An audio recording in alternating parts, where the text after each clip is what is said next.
Bonjour à toutes et à tous, soyez les bienvenus en compagnie du service français de Radio Taïwan International. Tout de suite, on en parle à Taïwan.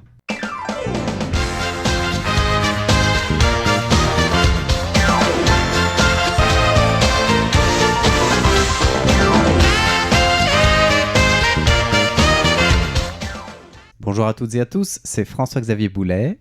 Sasa, Elisa Dufaux. Pour vous présenter On en parle à Taïwan. Alors, quels sont les sujets que nous allons aborder aujourd'hui ? Je crois qu'aujourd'hui, on est tous un peu sur la même longueur d'onde parce qu'on va parler d'un sujet d'actualité à Taïwan, en tout cas qui commence à être d'actualité. Et qui est parti pour durer d'ailleurs. Oui. Donc c'est la campagne électorale pour l'élection présidentielle et puis il y aura aussi les législatives le 13 janvier prochain. C'est ça. Il y a encore quelques mois, mais là tout le monde commence un peu à être dans les starting blocks. Oui. Et donc, on va chacun décliner ce sujet à notre manière, avec un angle différent. C'est ça. Alors toi, ce sera quel angle, par exemple ? Alors, moi, je vais vous parler d'une nouvelle série taïwanaise qui est sortie sur Netflix et qui s'appelle Wave Makers. Et ça parle justement d'une campagne électorale à Taïwan. D'accord. Et je vous parlerai d'un article qui est sorti sur le blog d'un célèbre chercheur à Taïwan et qui parle aussi des taux de popularité des deux principaux partis à Taïwan. D'accord, et moi je conclurai avec quelles sont les nouvelles manières que la Chine pourrait utiliser pour essayer de s'immiscer dans la campagne, faire pression et donc faire interférence. Et apparemment, ça pourrait être au niveau des drones. Voilà.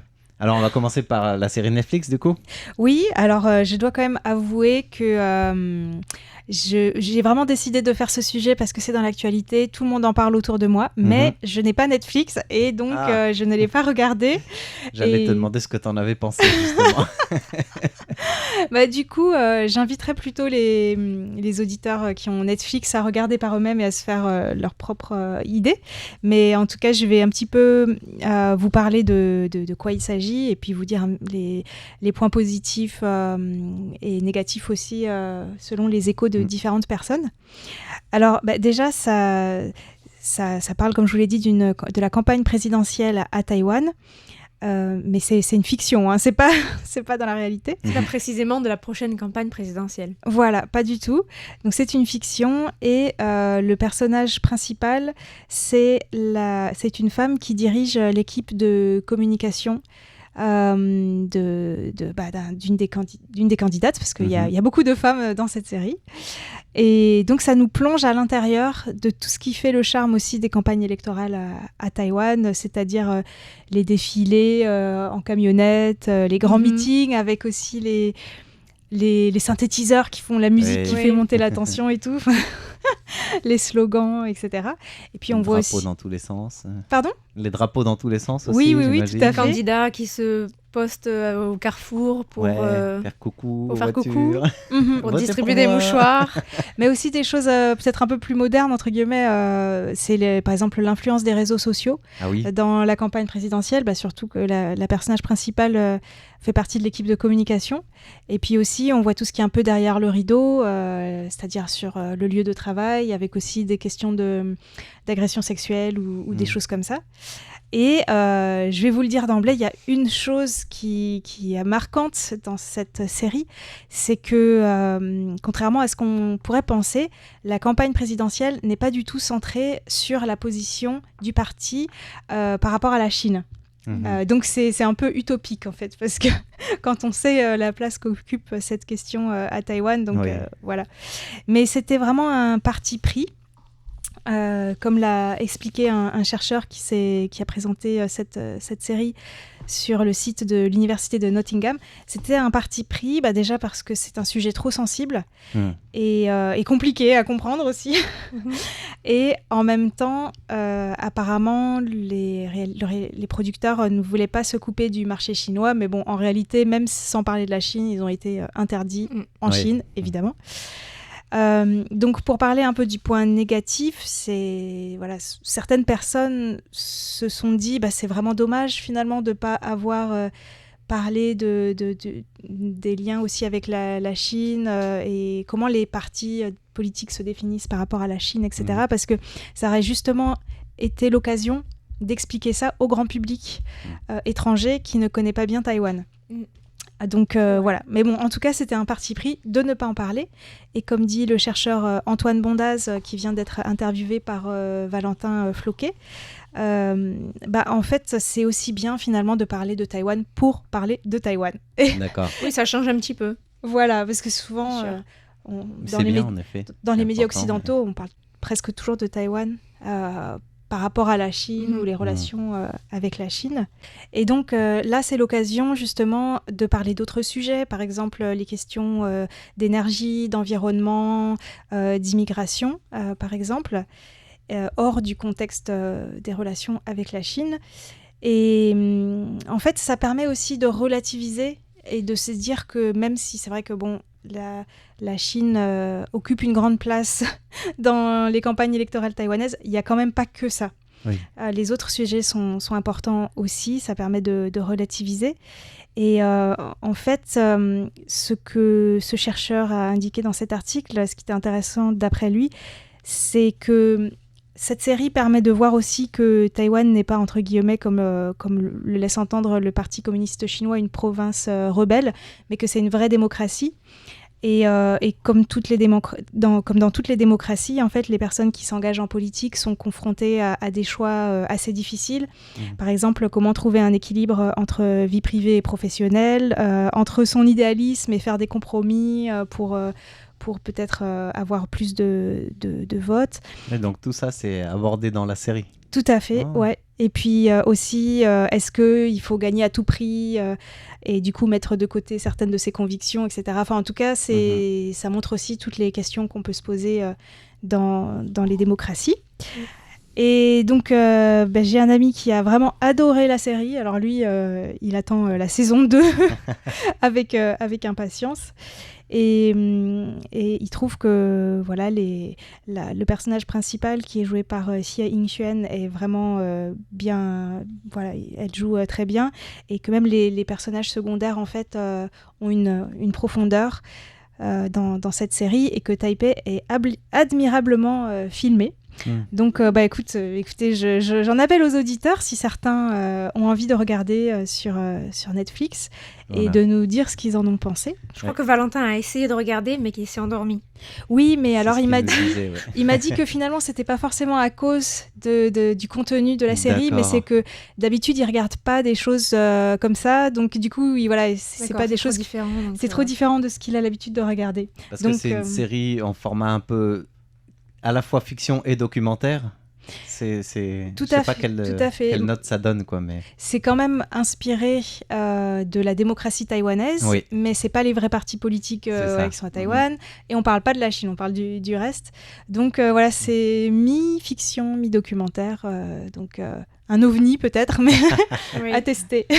Voilà. En tout cas, ça, tout le monde en parle ici, et puis comme c'est sorti fin avril, je voulais en parler pas trop tard, voilà. Tout à fait. C'est une série qui a été presque reprise aussi à Taïwan. On en parle beaucoup, mais elle a été saluée jusqu'au palais présidentiel. Il y a eu une cérémonie ou je sais pas quoi où on voit Tsai Ing-wen qui parle de cette série avec d'autres personnes. Est-ce que c'était au moment du lancement ou pour faire un petit coup de promo? Je sais pas exactement. Et ça a été repris aussi par les différents partis, comme quoi c'était aussi une manière de parler de Taïwan, en effet.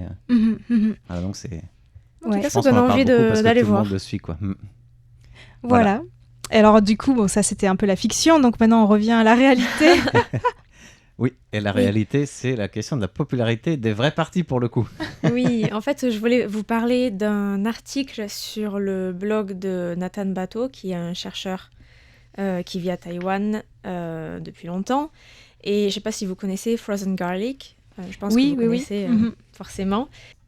Voilà, c'est un blog qui a commencé, je crois, en 2010 et qui est réalisé par Nathan Bato, qui est chercheur associé à l'Institut de sciences politiques à l'Academia Sinica et aussi chercheur associé au Centre d'études électorales à l'Université nationale Jeonju. Il est venu à Taïwan pour la première fois en 1989 et donc il connaît très bien les élections à Taïwan, il connaît tous les slogans, tous les programmes, les noms des candidats aux élections locales. Il est assez impressionnant. Et je suis ce blog depuis plusieurs années maintenant, parce que le temps passe vite.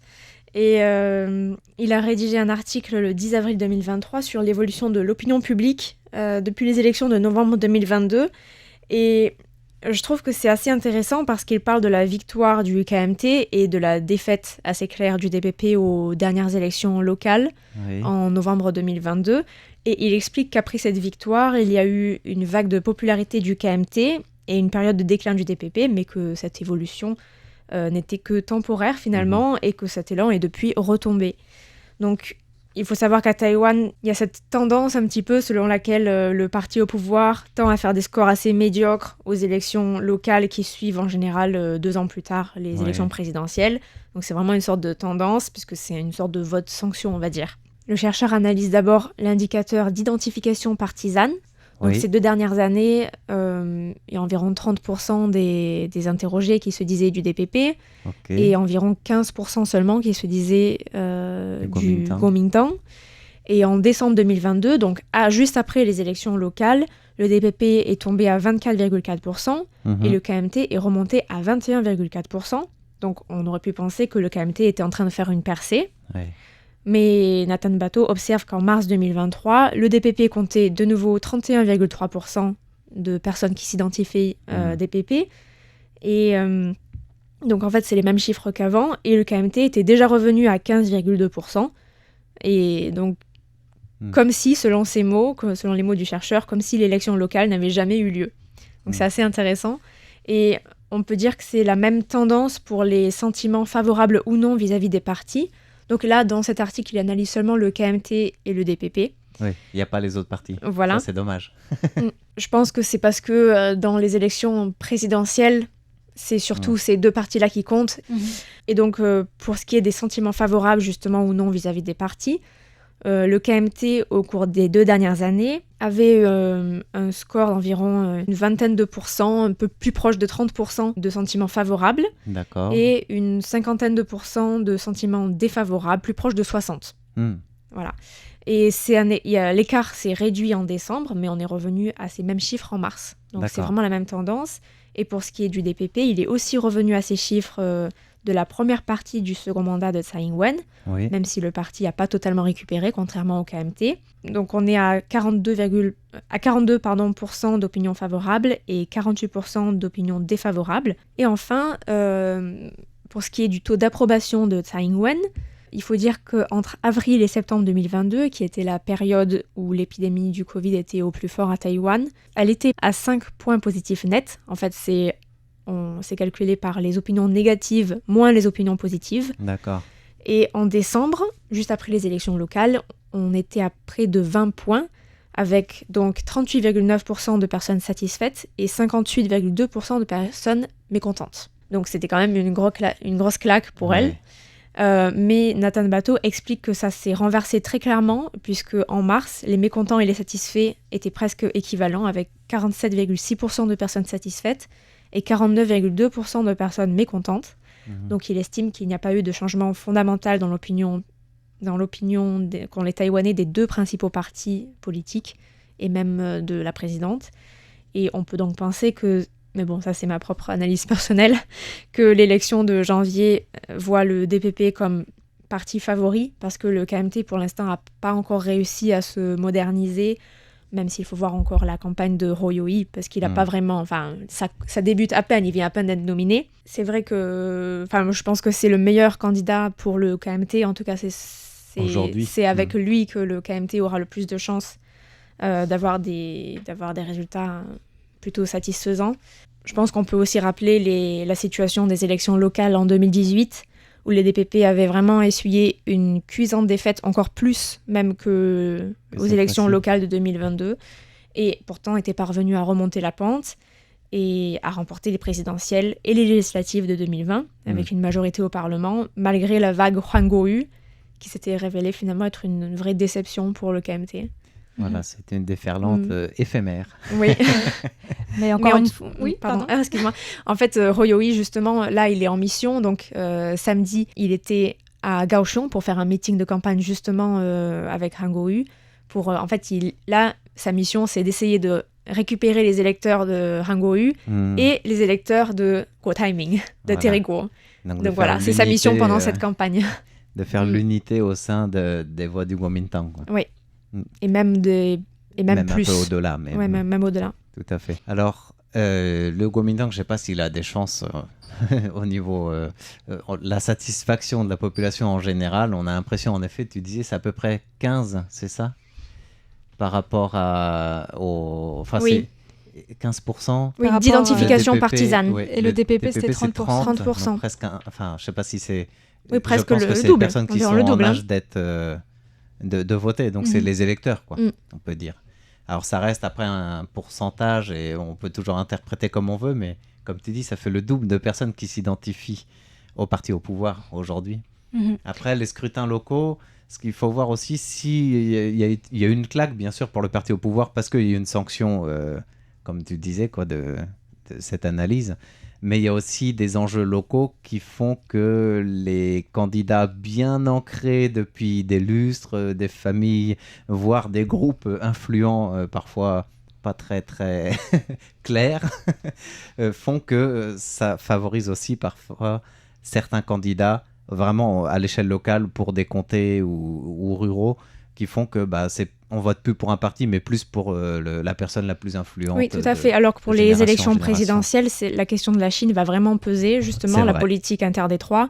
Et là, pour le coup, le KMT est vraiment plus en phase avec l'opinion publique des Taïwanais. Voilà. Donc, c'est surtout le gros défi du KMT, c'est justement de ne pas faire peur, je pense, aux électeurs taïwanais. Et ça fait presque une dizaine d'années que le KMT n'a pas su se renouveler ou trouver une nouvelle orientation à ce niveau-là. En tout cas, c'était la promesse de Zhou Leilun, d'Eric Zhou, lorsqu'il a été nommé président de son parti. C'est ça.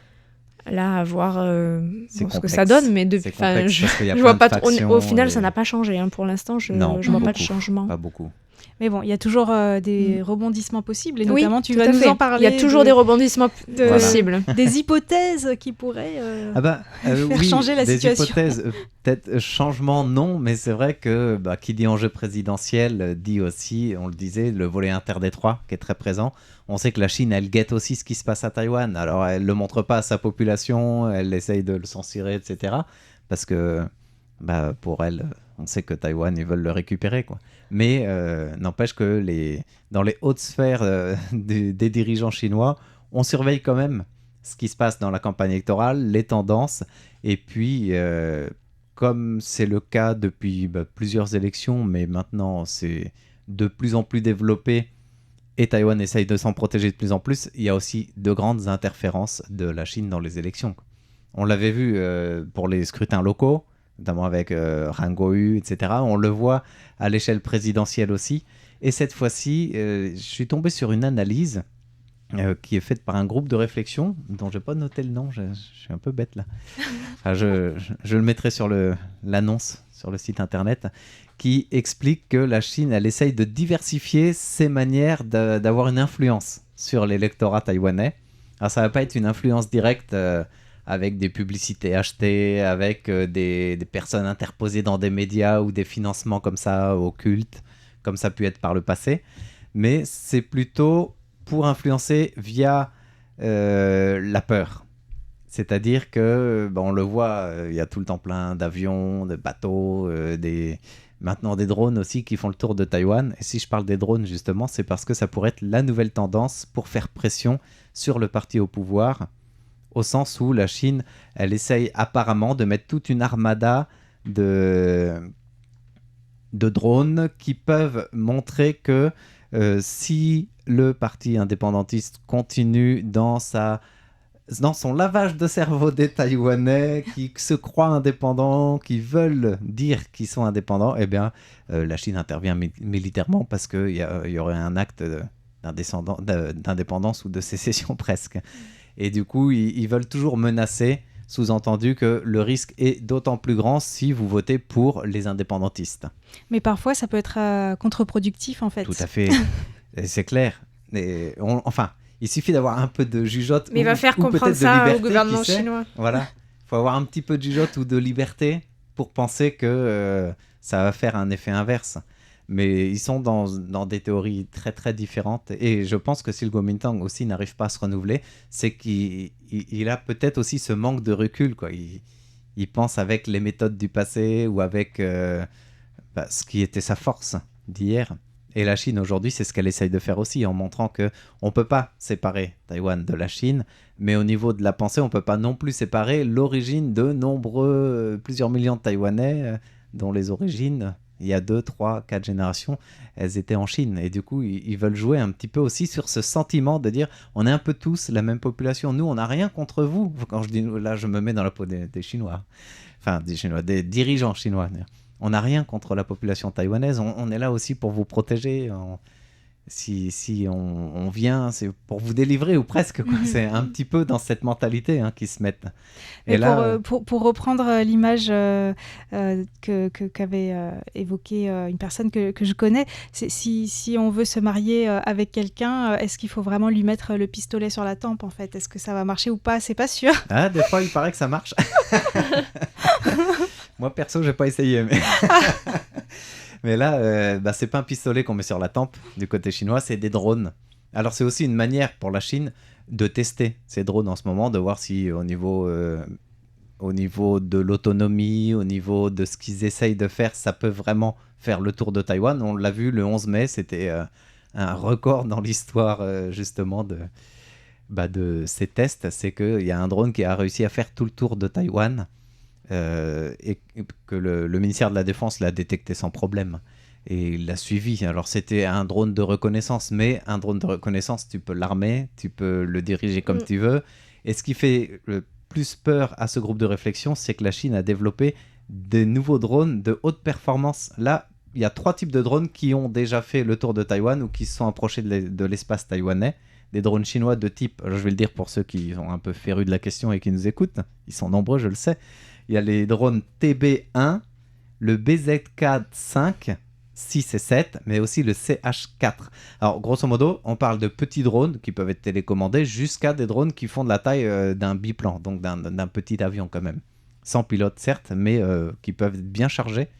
Et ce qui fait le plus peur, c'est le développement du WZ8, qui n'a pas encore été détecté dans l'espace taïwanais, mais qui pourrait passer sans que Taïwan n'arrive à le détecter. Et c'est ça qui fait peur. Et apparemment, le ministère de la Défense taïwanais essaye de travailler pour pallier ce manque et craint qu'à l'approche des élections, il y ait de plus en plus de menaces ou en tout cas, d'actions et de mouvements de drones chinois vers Taïwan.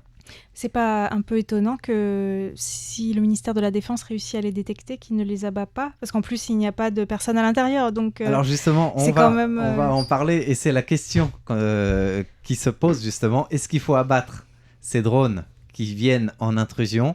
Pour l'instant, le ministère de la Défense préfère les suivre tant qu'il n'y a pas de menace, parce que abattre un appareil, alors là, ce serait un appareil ennemi sur ton propre territoire en fait. Personne ne dirait rien, sauf qu'on ne sait pas non plus si ce ne serait pas le début d'une escalade. Et Taïwan préfère faire profil bas, surveiller, plutôt que de donner de l'eau au moulin chinois, de dire, vous voyez, vous nous attaquez. En août et en septembre, il y avait eu des drones envoyés à Kinmen et Taïwan les avait abattus. Il y en a un.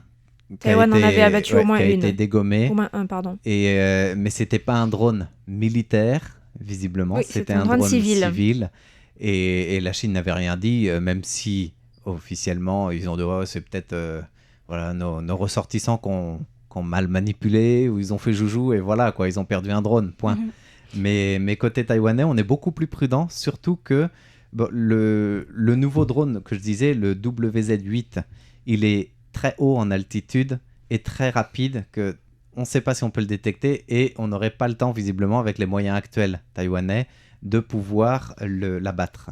Les autres, voilà, parce que j'ai les chiffres ici. En 65 secondes, il aurait déjà traversé Taïwan d'ouest en est. Wow. 65 secondes à 8000 km/h. Non, c'est pas possible. Et 5000 mètres d'altitude. 50 000 mètres d'altitude. D'est en ouest, mais au niveau de Keelung.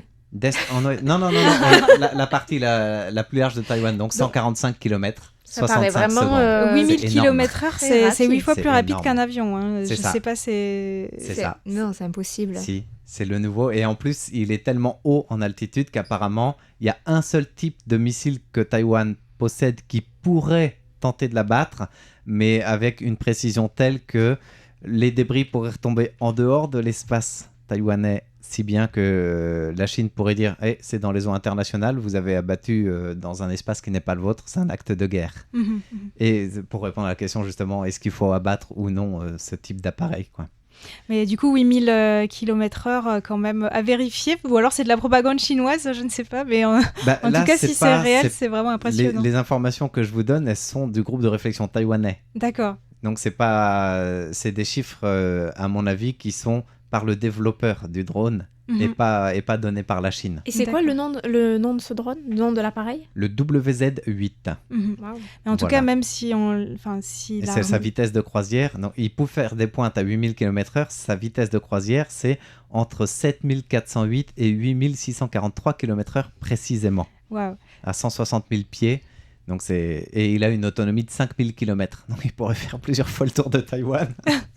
Voilà, donc difficilement détectable. Et sa force, c'est qu'il peut être, apparemment, il est assez léger pour pouvoir être transporté par un autre avion. Donc il pourrait être lâché depuis un bombardier ou un ballon, comme un ballon météorologique, tu vois. C'est un drone supersonique, en fait. Ouais. C'est pour ça. Et c'est la tendance des nouveaux drones que la Chine développe et semble vouloir mettre du côté de Taïwan. Voilà c'est pourquoi fou, les gens parlent de ça aujourd'hui. Conclusion, si Taïwan, il y a plusieurs options. Si Taïwan ne fait rien, mais surveille ce qui se passe, c'est apparemment la meilleure option pour assurer la sécurité nationale, plutôt que justement de réagir, parce que la Chine fait ça pour que Taïwan réagisse. Mais elle peut aussi en profiter évidemment pour documenter les infrastructures, etc. Tout à fait. Donc, c'est pas juste pour faire voler un drone, pour faire peur. Hein. C'est ça. Et dans le cas où la défense agirait, essayer de l'abattre, soit elle réussit et la Chine peut réagir pour défendre son appareil ou trouver tous les cas de figure pour se donner une raison d'intervenir, soit on manque la cible et ça donne là une manière au Kuomintang de dire vous voyez on n'est même pas capable de se défendre, votez pour nous, nous on saura vous défendre sans avoir besoin d'essayer d'abattre ce qu'on ne peut pas abattre et on remettra parce que nous on arrivera à dialoguer avec la Chine. Voilà, des négociations et donc il y aura même plus ces menaces. Et c'est un petit peu ce que la Chine essaye de faire aujourd'hui et bizarrement jusqu'à maintenant je trouve, enfin bizarrement je sais pas si c'est plutôt bien ou habile ou stratégique, mais je trouve que le candidat désigné du Kuomintang, Hou Ui, est beaucoup moins politisé sur cette question que ses prédécesseurs l'étaient. Justement, il est critiqué pour ça, parce qu'en fait, il n'ose pas aborder la question des relations interdétroites. Jusqu'à présent, on ne connaît pas sa position. Voilà. Oui, c'est un peu embêtant, quoi, pour une élection présidentielle. Sa position, c'est pas de un pays de système et pas d'indépendance. Ouais. En tout cas, il n'a pas encore adhéré au consensus de 1992, qui est la position du KMT traditionnelle. Et il ne souhaite pas trop y adhérer dans la position traditionnelle, parce qu'il sait que les Taïwanais ne veulent pas ça, et il veut être le candidat des Taïwanais. Quoi. Voilà, mais c'est vrai que ça, et là, c'est pas que lui, c'est vraiment tout le Kuomintang qui cherche vraiment sa nouvelle orientation politique en phase avec la population. Quoi. Mais je vous invite, si ça vous intéresse, la politique interdétroite de Hou Ui, d'aller écouter mon décryptage de vendredi dernier. Voilà. Pas de cette semaine, mais de la semaine dernière. D'avant, ouais. Et aussi, sur les interférences chinoises, il y a un décryptage de Sarah. C'était les interférences chinoises à travers les temples et les processions religieuses à Taïwan. Voilà, je ne sais plus de quelle date. C'était une ou 2 semaines dernière aussi. Et on aura plusieurs émissions thématiques liées à toute cette campagne présidentielle au fur et à mesure qu'elle se déroule jusqu'à janvier prochain, bien évidemment. Merci de nous avoir suivis. C'était On en parle à Taïwan, animé par Sasa, Lisa Dufaux et François-Xavier Boulet.